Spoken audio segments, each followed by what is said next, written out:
കൊല്ലം കോർപ്പറേഷനിലെ deputy mayor സ്ഥാനത്തിന്റെ തീരുമാനത്തിൽ തർക്കം തുടരുന്നു. ഡെപ്യൂട്ടി മേയർ സ്ഥാനത്തിൽ ഉറച്ചു നിൽക്കുകയാണ് RSPയും മുസ്ലിം ലീഗും. കോൺഗ്രസിൽ നിന്നുള്ള ഡോക്ടർ ഉദയ സുകുമാരൻ ഡെപ്യൂട്ടി മേയറായേക്കും. RSPക്കും ലീഗിനും രണ്ടാം ടൈമിൽ പദവി നൽകാനാണ് ആലോചന. കോൺഗ്രസിന്റെ AK ഹഫീസാണ് UDF മേയർ സ്ഥാനാർത്ഥി. ലിജോ റോളൻസ് വിരളുമായി ചേർന്നു. ലിജോ, കൊച്ചിയിൽ ഒരു ടൈം നേടിയെടുത്തു മുസ്ലിം ലീഗ്. കൊല്ലത്ത് RSPയും ലീഗും അവകാശവാദം ഉന്നയിക്കുമ്പോൾ ആ പ്രശ്നം എങ്ങനെ പരിഹരിക്കും കോൺഗ്രസ്? അജിത്ത്, ആദ്യമായാണ് കൊല്ലം കോർപ്പറേഷന്റെ ഭരണം UDFന് ലഭിക്കുന്നത്. അതിന് തൊട്ട് പിന്നാലെ തന്നെ UDF സ്ഥാനാർത്ഥി ആദ്യമേ പ്രഖ്യാപിച്ചതുകൊണ്ട് ആ ഒരു സ്ഥാനത്തേക്ക് തർക്കമില്ലാതെ ആ കാര്യം അങ്ങ് പോയി. പക്ഷേ ഡെപ്യൂട്ടി മേയർ സ്ഥാനത്തെ ചൊല്ലിയാണ് തർക്കം തുടരുന്നത്.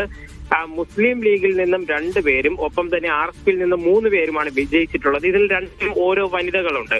അപ്പോൾ അവർക്ക് ഡെപ്യൂട്ടി മേയർ സ്ഥാനം കൊടുക്കണമെന്നുള്ളതാണ് RSP ആദ്യമേ ആവശ്യപ്പെടുകയും ലീഗും ആവശ്യപ്പെടുന്നത്. ലീഗിനെ ഒരുവിധം പറഞ്ഞപ്പോൾ കാര്യങ്ങളൊക്കെ മനസ്സിലാക്കിയിട്ടുണ്ട്. കാര്യം സാമുദായിക സമവാക്യങ്ങൾ നോക്കണം എന്നുള്ളതാണ് ഒരു വിഷയം വരുന്നത്.